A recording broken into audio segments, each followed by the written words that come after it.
Caddis Maximus here again, this time with a review of a more, I shouldn't say modern, these have been produced for several years, but these are the Timberland Pro Helix 6-inch alloy safety toe electrical hazard work boots. Model 86518, I believe. Yes, 86518. So they still sell these. Even on Amazon, they're over $100. Some of the prices online go up to $150. So they're pretty expensive work boots. And they've gone through some growing pains. They were pretty nice when they first introduced these boots, and then they got a little bit cheaper. Got a lot of complaints, and in doing a little bit of research before this video, it appears that they've gone back to the old build style. The photos, even Timberland Pro's website still has these boots, and the photos show them as they look here.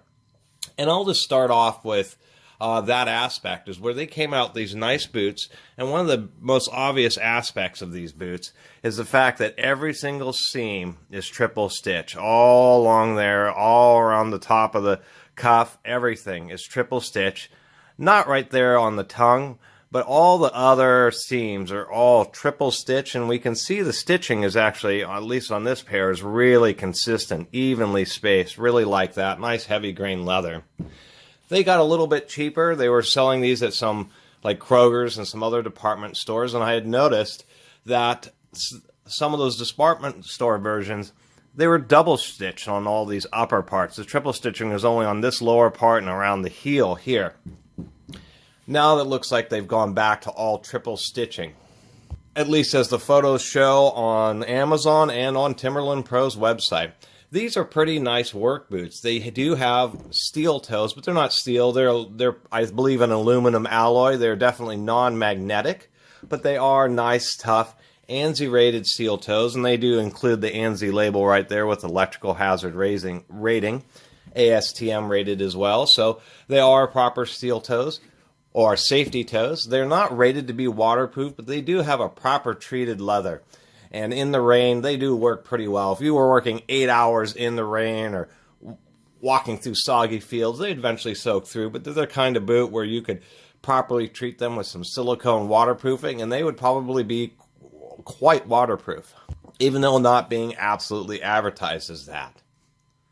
And I'm going to say something about like Gore-Tex and other waterproofing. There's a reason why rubber boots exist, and that's because when you need absolute waterproofing, where you're walking around through a swamp or a landscaper in the rainy season where it's just hours and hours of water just getting kicked and rubbed in and constantly sitting on the boot for hours at a time, even Gore-Tex and that kind of stuff will let water through. Remember, waterproof membranes work on a surface tension principle where if your feet sweat, the water molecules are very small and they're able to wick through the waterproof membrane and exhaust from the shoe.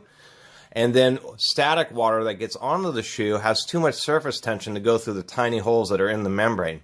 However, if you pressurize water or things like workwear and boots, the Gore-Tex, like right where the boot flexes, starts to get worn. And then you'll notice that's where it starts leaking over hours of use. So no boot that is not a rubber boot is going to be 100% waterproof for hours or days of just heavy wet work. Now more on to these specific boots. These have worked out well. I really like them. They're actually pretty comfortable. They have a nice, thick, supple leather. They do have a proper sealed tongue. It goes all the way up to the, about the 4-inch mark, up to the corner for the cuff. I do like that they have all metal eyelets here. They're not steel. I believe they're aluminum, which is probably better in the long run because you don't have to worry about rust marks if they are used in wet weather. They have a little flexible hook here, which is metal. And then this one last hook right here is actually a plastic hook, but it's pretty heavy duty. And I like one of the features that they do here where it can be used as just a standard hook, as you can see, or it has an eyelet where you can actually run the lace through. And I like running the lace through, but for people who like to use the hooks, they give you that option. And that's actually pretty rare on a boot to actually have both options there, so I did like it. They have a nice open toe, and one thing about safety toe shoes, and this is all brands, even really expensive ones, is, when they build shoes, they use a wooden, and I can't remember what it's called, but it's a kind of a foot shape where they build the shoe around it. And one of the issues that happens is that the safety toes, they tend to, this alignment where they tilted or height always tends to be really consistent. But one of the issues happens is that they can become twisted just a little bit.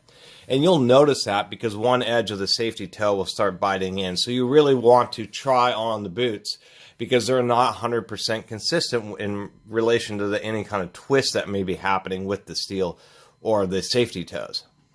These have been really good. They do have a nice open toe, and I have had no types of rubbing issues. Another thing I can say is I've had these for several years, and the soles actually have pretty good wear characteristics. They're not Vibram. They don't have the most aggressive tread pattern, but it's a satisfactory tread pattern. But they do use a nice high wear compound. They are also reasonably comfortable for work boots. And I do like that. They do have this advertisement as anti-fatigue. Their safety toe they call the Pro Series Titan safety toe.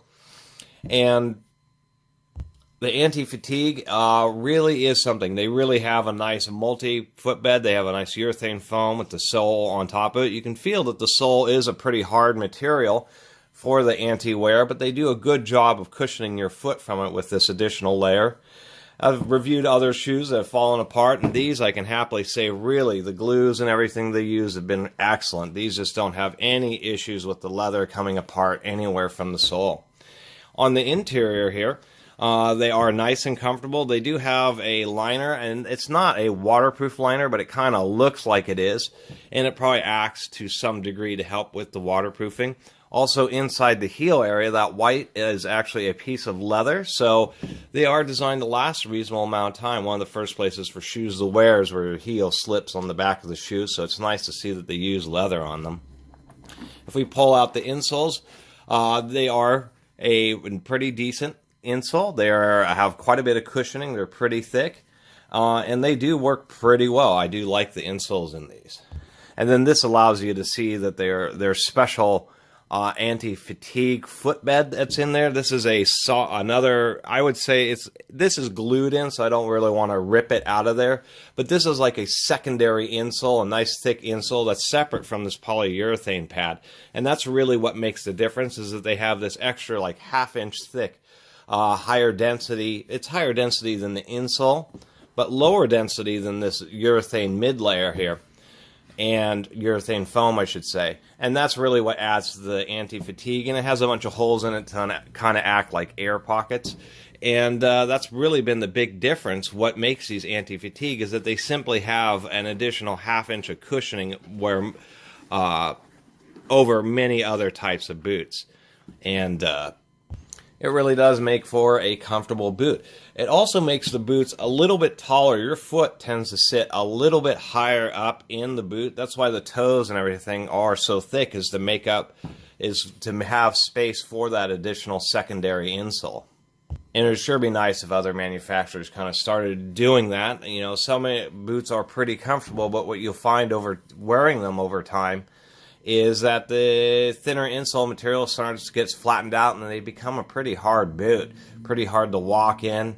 And it's nice on these Timberlands where they include a lot of extra padding, which really can make the difference, especially for people who may have any kind of foot issues. These may actually work for you just because they have a lot of extra padding.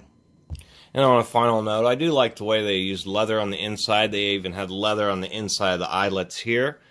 We can see that those hooks are indeed riveted with an additional washer, so they're really held securely. And then I also like that they included some nice leather on it's kind of more of a breathable tongue, but they still, on the primary wear surface, they include leather and leather across the top. So since they still sell these, I thought these were pretty relevant. And actually in one of my other boot reviews, somebody had commented how they liked the Timberlands, but they seem to have gone down in quality. These are an older pair, so I'm not exactly sure if they're precisely the same, but they are still selling this very same model, and online they're all triple stitch and appear to look the same. So, you know, as far as I can tell, if they're the same boot as I've had here, they're, you know, a recommended product. They're not bad. They seem to hold up quite well. For the price, it might be nice if they included Gore-Tex, but they include a lot of other build features in these. So I can appreciate if you can get these for around $100, they're definitely worth it. $160, you may want to explore some other options. But otherwise, I've been pretty satisfied. I've also been satisfied with the breathability. I don't wear these types of boots in the summer. I wear a more breathable type of boot in the summertime, but in the wintertime, really haven't had much issue, not just with water leakage, but with clamminess in the foot. You get moisture building up in the shoe, and it's really pretty nice to be able to, at the end of the day, pull off your boots and not have your feet be soaked.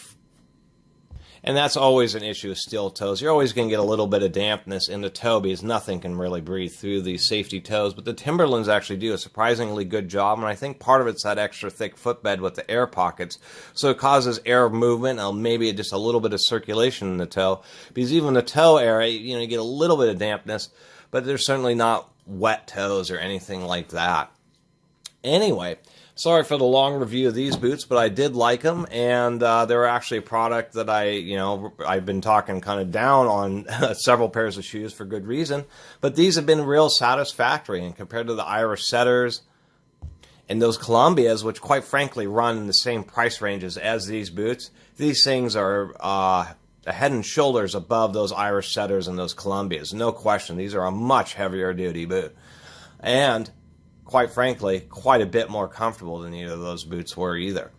I just wish they would have had, I don't even care about the Vibram sole, because I just wish they would have had a bit more aggressive of a tread pattern, but these are kind of nice. This would be considered more of like an equipment operator's tread pattern. Anyway, I should quit rambling on about these boots and end the review here, so I'll do so. I really appreciate everybody watching and subscribing, and if you haven't subscribed, please do subscribe to the Catus Maximus channel. Until next time, Catus Maximus out.